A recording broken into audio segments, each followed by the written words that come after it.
بسم الله الرحمن الرحیم. السلام علیکم ورحمۃ اللہ وبرکاتہ.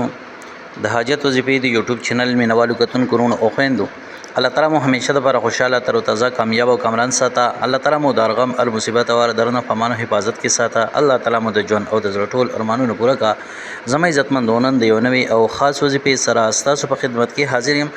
دا وظیفه زما عزتمندو د استخاري طریقه ده.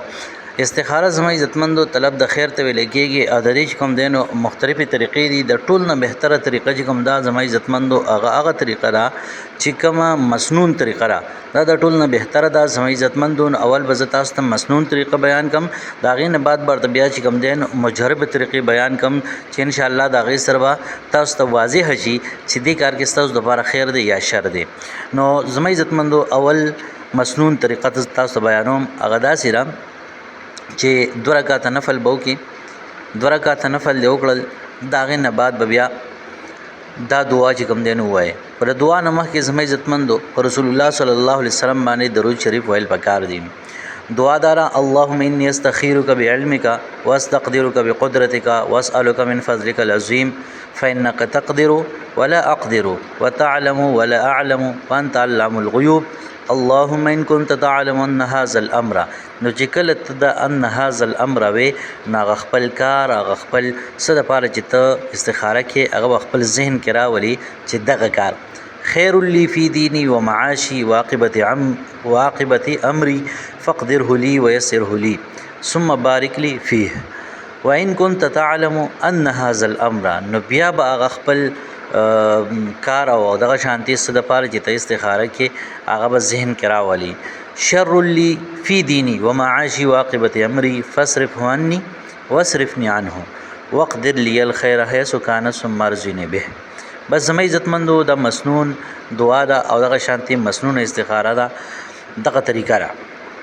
د دین علاوه زما عزتمندو ز تاسو ته د مولانا اشرف علي تنویر رحمت الله علیه یو استخاره بیانوم. هغه دا وایي چې کله تاسو ماسوتن منځو کو نو د ماسوتن مانځنه بعد تاسو 2 رکعات نفل کې او د شانتي په اودس کې د سورته بقره د آیات سبحانك لا علم لنا الا ما علمتنا انك انت العليم الحكيم دا آیات مبارک تاسو سل پیری وای او کم کار او کم مقصد د پاره ته استخاره کې نو هغه په ذهن کې په سوچ کې ځان سره راولا. ان شاء الله خوب کې بدتا الله جل جلاله خی چې دا کار او کا یا مکه وادي کې ستاره لپاره خیر دی یا شر دی. دغه شانتي زما عزتمندو زه تاسو ته په اخر کې د موسی علیه السلام او د الله تعالی په میس کې چې کوم مکالمه شي او کوم واقعه د اغم زه تاسو ته بیانوم. مختصر واقعه ده لیکن ډیر زیات رفیدی او دغه شانتي د عبرت تا. نو زما عزتمندو دا د اشرف علي تنویر رحمت الله علیه استخاره شوا. د دین علاوه زما عزتمندو د سورته مزمل استخاره هم دا او ان شاء الله اغه لګ وګدره هغه تاسو ته بیا په بل ویډیو کې ان شاء الله د بل هفته کې بیان کوم. او دغه نه علاوه زما عزتمندو تاسو له پکار داری چې تاسو او دسو کې او دغه شانتي تسبیحات د الله رب العزت وایي. بیا راغې نه پس پر رسول الله صلی الله علیه وسلم باندې درود شریف ولولې، قران پاک راواله سترګې پټې کې یا قران پاک ته ګوري نه او دغه شانتي بس ډایرکټ یو زیر اواړو چې هر سفر اوړي د هر زیر اوړي دو ته په خپل سوچ کې نه وي چې زر پلانې سي پر راړم یا پلانې زر راړم بس کم زیر راغې بس هغه راغې. کله د قران پاک کولاو کو نه پاغي کې آیاتونه به وګوري چې یاره د عذاب ذکر دی پکې او دغه شانتي د قومونو د هلاکت ذکر دی پکې او کنا د مؤمنانو ذکر دی پکې او دغه شانتي د مؤمنانو باندې چې کوم د الله رب العزت رحمتونه دي نعمتونه دي دغه ذکر دی پکې. نو که د عذاب ذکر پکې نو دغه کار نه کلار شه او کو د الله تعالی د نعمتونو ذکر پکې نو دغه کار وکا. او زما عزتمندو دا یو خبره یاد ساتئ چې استخاره کله هم تاسو کوي. استخاره د استخاره ډیر زیات طریقې دي. ست چې کوم دینو مجرب طریقې ویل کېږي نو دغه مجرب طریقې چې کوم دین او د ته مسنون طریقه نه وي او نه چې کوم دینو د شریعت حکم دی. دا د یو بزرګ او دغه شانتي دی یو عالم خپل یو مشاهده خپل یو تجربه هغه چې کوم دینو تاسو ته بیان کی او تاسو ته پیش کی. قبل پرز د چا د خیالي چې د مسنون طریقه ده او پرې کې ثواب دی نو زما عزتمندو دا عقیده غلط را باطل ده. د دې خبر نه چې دینو ځانو ساتي.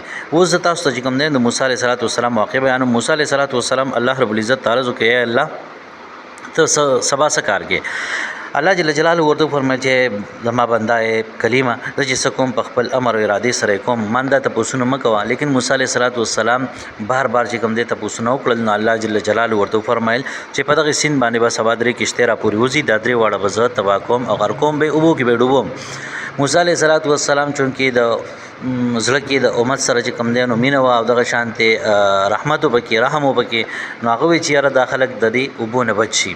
نو ودرېدو د سیند په غاړه باندې هغې طرف نه چې کله کشتۍ راپورې وته نو دی ورته چغې وایي چې مه راځئ ډوبېږې مه راځئ ډوبېږې. کشتۍ چې کوم دی نو هغوی کشتۍ والے ورته ووایي چې الله شته دی. هغوی راپورې وتل چې څنګه د اوبو منځ ته راورسېدل بس په اوبو کې ډوب شو. دغه شانتې بیا دویمه کشتۍ راپورې وته دی ورته وایي چې مه راځئ ډوبېږې مه راځئ ډوبېږې. هغوی ورته وایي چې الله شته. دی ورته چې ګوره دا بل هم ډوبه شوه تاسو به هم ډوب شئ. هغوی چې کوم دی نو خبره ونه منله او دغه شانتې را روان شو. چې کله را روان شو اوبو منځ ته راورسېدل ډوب شو.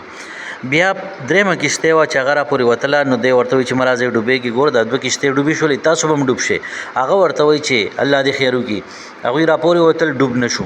موسی علیه السلام خفه شو چې الله تا خو ماته ویلي چې درې واړه به زه ډوبوم او دا یوه دې دا دوه دې ډوبې کړې او دا یوه دې پرېښوسته دا ولې. نو الله جل جلاله ورته عرض وکړه موسی هغوی زما نه خیر وغوښتو. نو زما عزتمندو کله چې یو کار تاسو کوئ د الله رب العزت نه خیر غواړئ استخارې مطلب طلب د خیر نو د الله رب العزت نه به خیر غواړئ. دا به نه وي چې یاره ګینې بس ما استخاره وکړله او بس دا کار دغه شانتې چې دی نو وشو. یو مسنون استخاره ده. مسنون استخارې نه علاوه زما عزتمندو که چېرته تاسو استخاره وکړله اطمینان قلبي به ستاسو وشي. لیکن دا داسې نه چې بس بالکل د الله رب العزت د طرف نه چې کوم دی نو تاسو ته دغه امر دی او داسې وکړي بلکې بیا به هم د الله رب العزت نه په هغې کار کې خیر غواړي. نو زما عزتمندو الله رب العزت دې زموږ او ستاسو په ټولو کارونو کې خیر واچوي او انشاءالله د سورت مزمل او دغه شانتې د تسبیح استخاره او استخاره بالقرآن د دې مکمل طریقه به انشاءالله زه تاسو ته بله ویډیو کې بیان کړم. دې کې دا درې طریقې چې کوم دی تاسو ته ما بیان کړي دې کې چې کومه یو ستاسو خوښي نو هغه وکړئ. خو زه بیا هم تاسو ته دا وایم چې دا مسنون طریقه زیاته بهتره ده. مسنون طریقه باندې استخاره وکړئ. دې کې به انشاءالله ستاسو لپاره دنیا او د آخرت خیر وي. الله تعالی مو همیشه دپاره خوشحاله تر و تازه کامیاب او آباد ساته. موږ له اجازت راکړي ملاوي به انشاءالله راتلونکي ورځې په ویډیو کې د لوی الله په امان.